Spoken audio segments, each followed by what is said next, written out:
Following the Golden Rule with Andrew Faas is proudly supported by Remax St. Andrews. Live and vacation by the sea. Choose wisely. Choose Remax.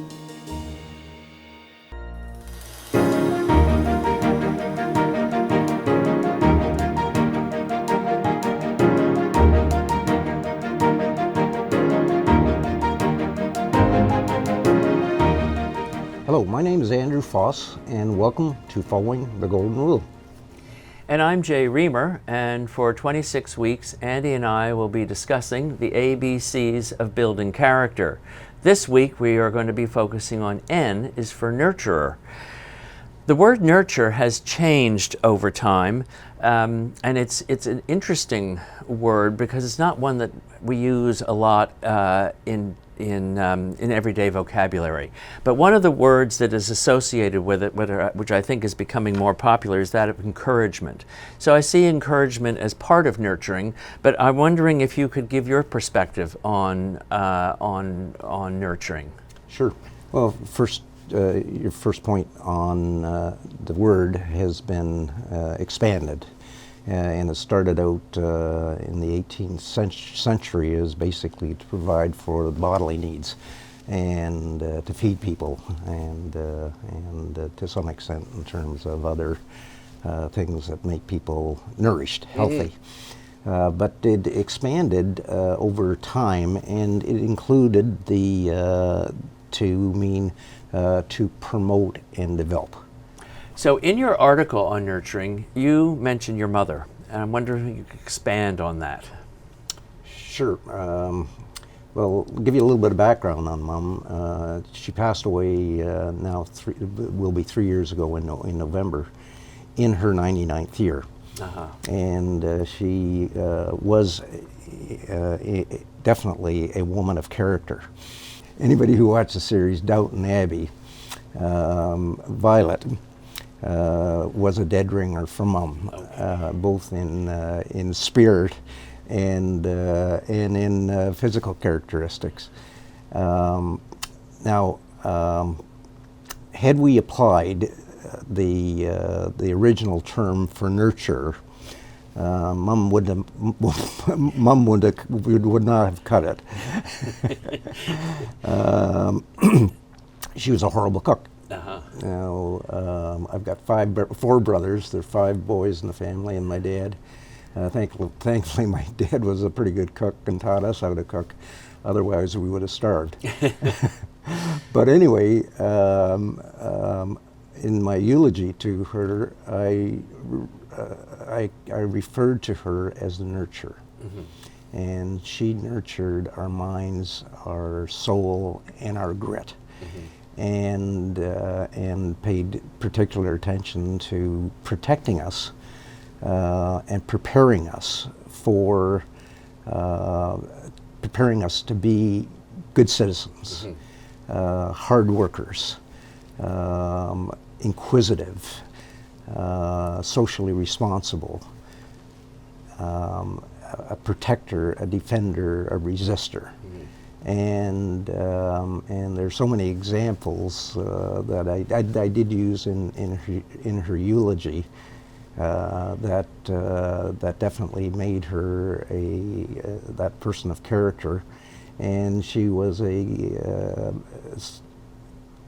someone who definitely followed the Golden Rule and applied that ethic of reciprocity in pretty much everything she did.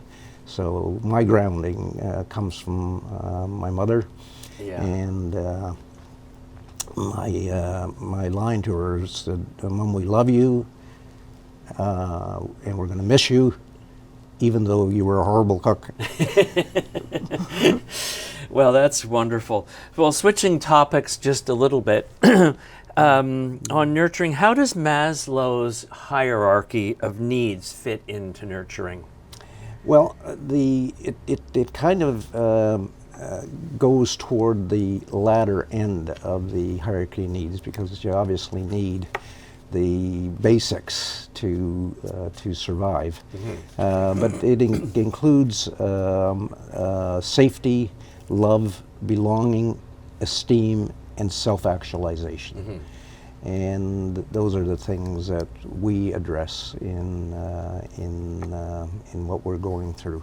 So if you nurture those things, then you become a nurturer. And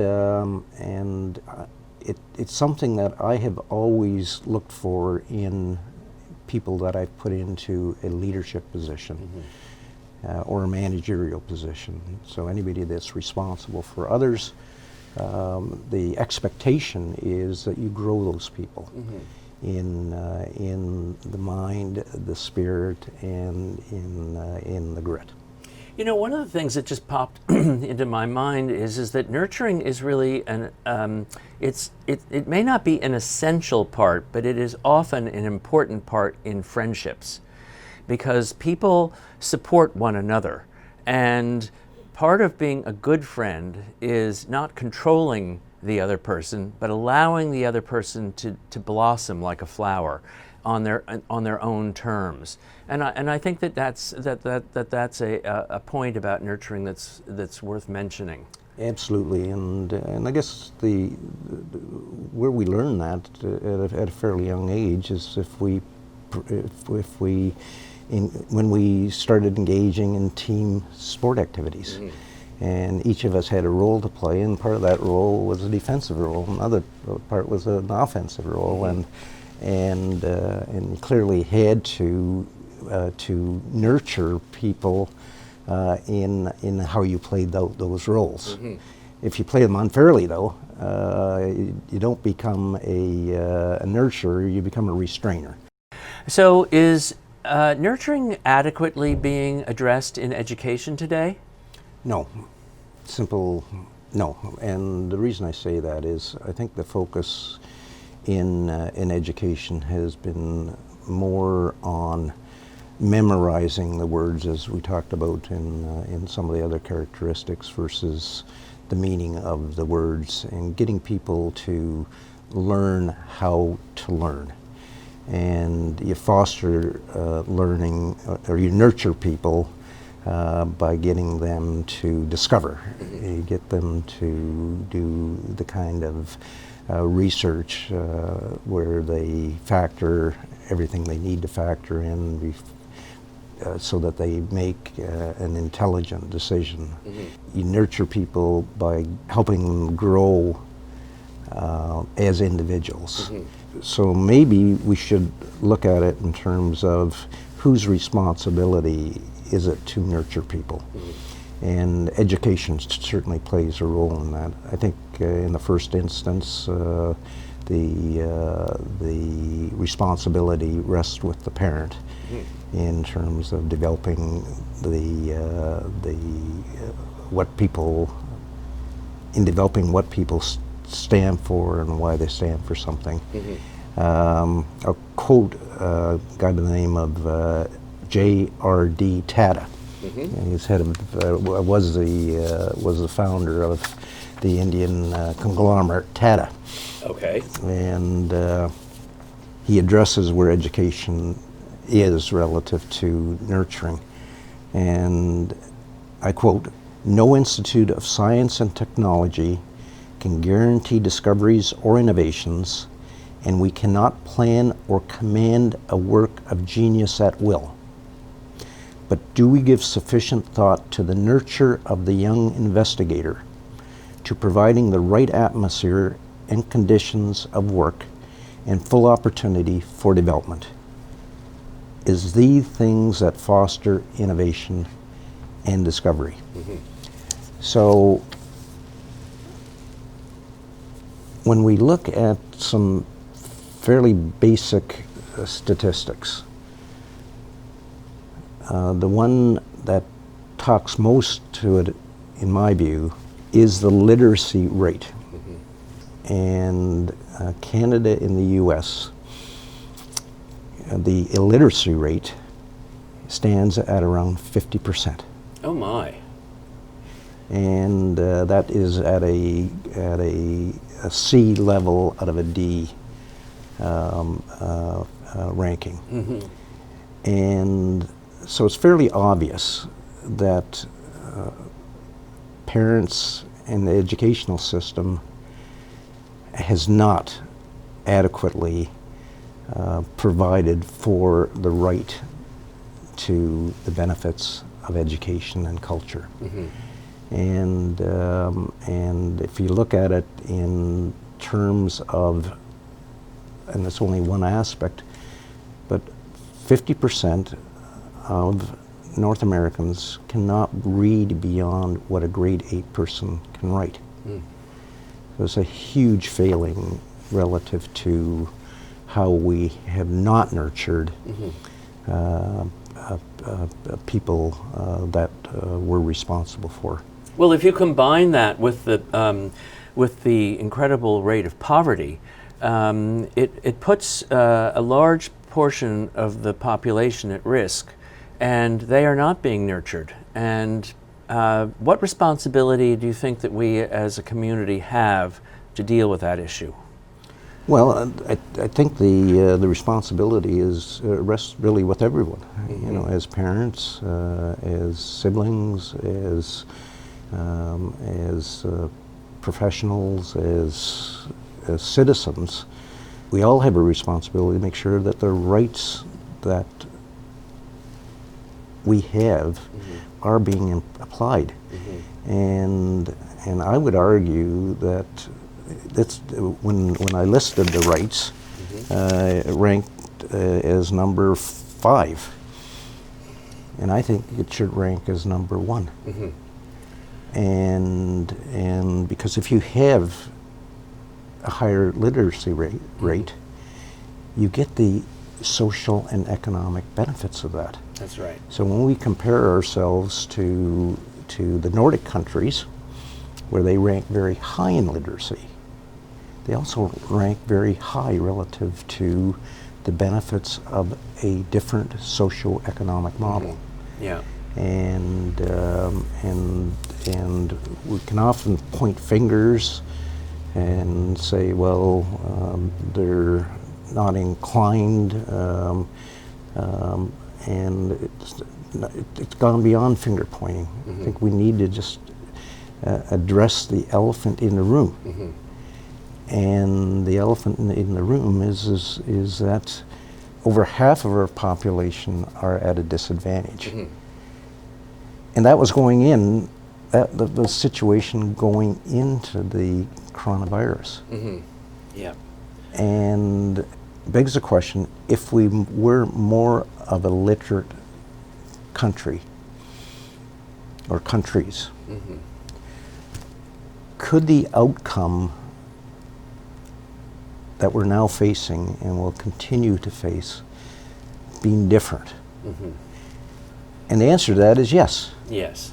Because all we have to do is look at countries like Sweden and Denmark and Norway and Germany, who did not suffer what people in North Americans are suffering. And it's time we took a serious look at how we nurture, in particularly our youth. But that doesn't say that we are not responsible for the people who did not have the advantage of being nurtured. That's right. I can give a personal example of my aunt, Anne, on my in-law side. And her husband did not have the benefit of going beyond grade 8. And she did not realize that he could not read or write. And he grew in the company he worked for. He went up the ranks to become a supervisor and a manager. And he was asked to make presentations. So he turned to her to help him read the reports and write the reports. When she married Mel, she didn't realize this, but she nurtured him to the point that he could function very well in fulfilling his responsibilities. Yeah. But through that, he headed up the literacy society where he lived. Isn't that a great story? For goodness sake. It's amazing the influence that nurturing has on equality, because it really has a way of leveling the playing field, unlike almost any other, which is why it's so important in education, as you've discussed. So we talked about people who were disadvantaged relative to slipping through the cracks, relative to the benefits of education. We've got a whole new group of individuals, of young people, who were not given the benefit of being nurtured on survival. Mm-hmm. And all of the ground rules and norms have been broken, or most of them have. And what I worry about is people who have been pampered, people who are considered the elite, people who are given the benefit of higher education. And I really question whether or not they have been nurtured on how to survive in a new world. Mm-hmm. And I think it's a bit too early to judge that, but my bet is, or my guess is, that we're going to find people going through a lot of trauma because they weren't given those kind of survival skills. Mm-hmm. And I go back to my mom again in ingraining in us that what we see today could be different tomorrow. Mm-hmm. And she relayed what she went through in occupied Holland, where she lived a very good life and was nurtured, given the benefit of education. And then the war came, and life turned upside down. Mm-hmm. And she had to, with thousands of others, just survive. And at the same time, protect and regain what they lost. Mm-hmm. And she did that by getting into the resistance movement. Mm-hmm. And I fear that people today aren't prepared to form those kind of resistance movements.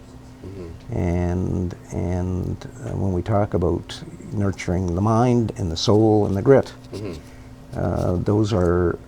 Those include survival skills. Mm-hmm. So would you provide some tips on how to nurture? Sure. First, understand your promote and develop needs.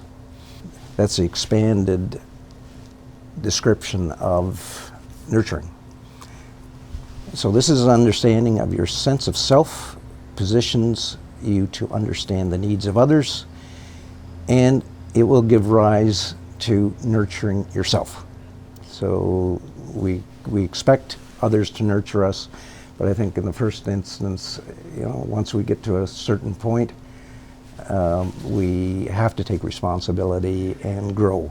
Yes. By making sure that we keep abreast of what's going on and are attuned to things.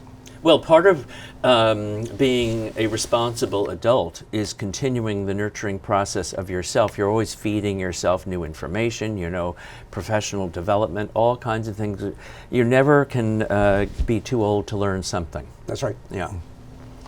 The second is reflect on how your promote and develop needs are nurtured by others.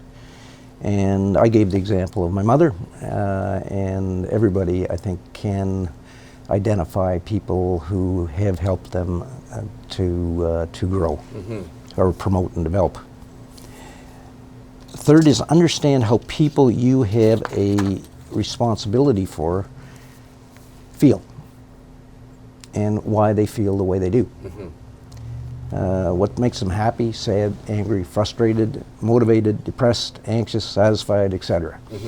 And what you'll likely find that these emotions reconcile with yours, but it also identifies where these people need nurturing. Yes. And we often say, well, we expect people to be engaged, but we don't give them the tools necessary to become positively and actively engaged. And part of that is nurturing their growth and development. The fourth is teach rather than lecture. Other than sending information, communicate person to person. And ideally, face to face. Now, with what's been going on, it is not possible to meet eyeball to eyeball in person, but we do have technology that enables people for more of that face-to-face human interaction. And when we were all living in these ivory towers, ironically enough, the human element was diminished.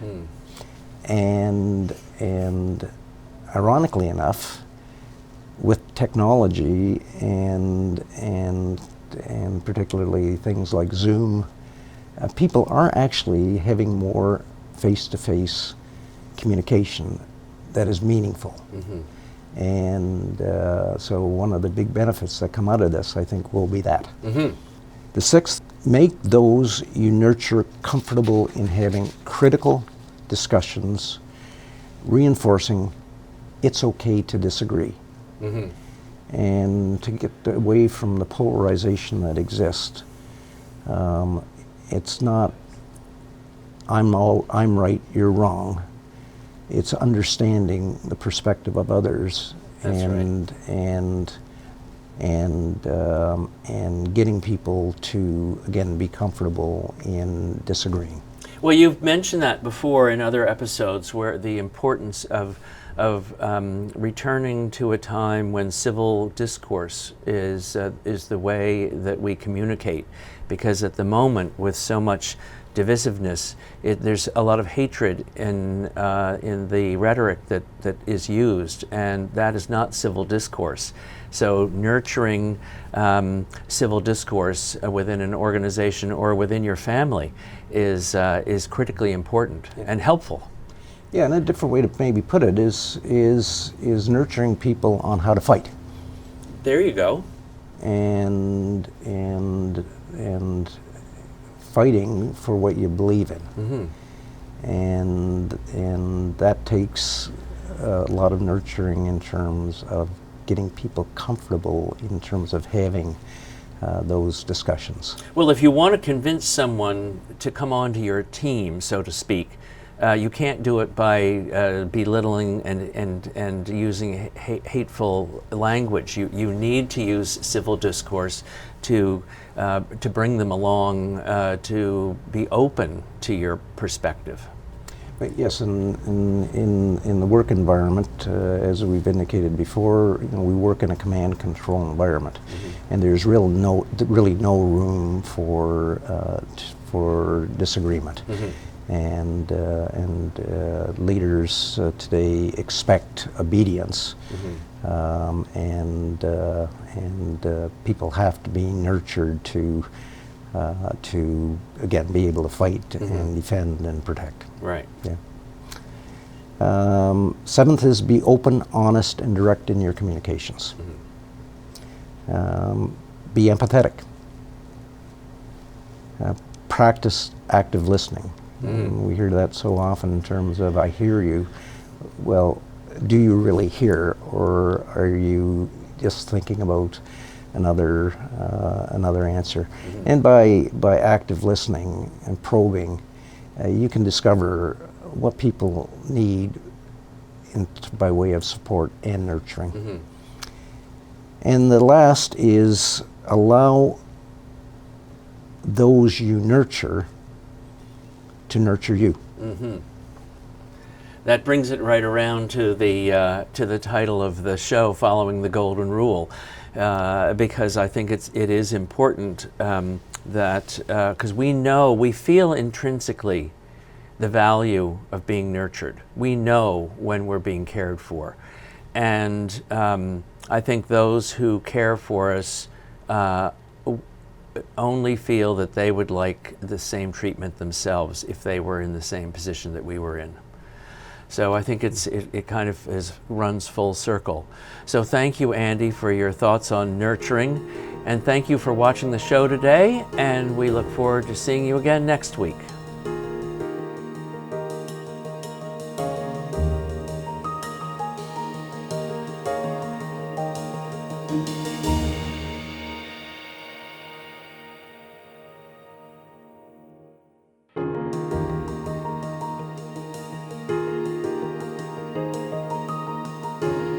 Following the Golden Rule with Andrew Faas is proudly supported by Remax St. Andrews. Live and vacation by the sea. Choose wisely. Choose Remax.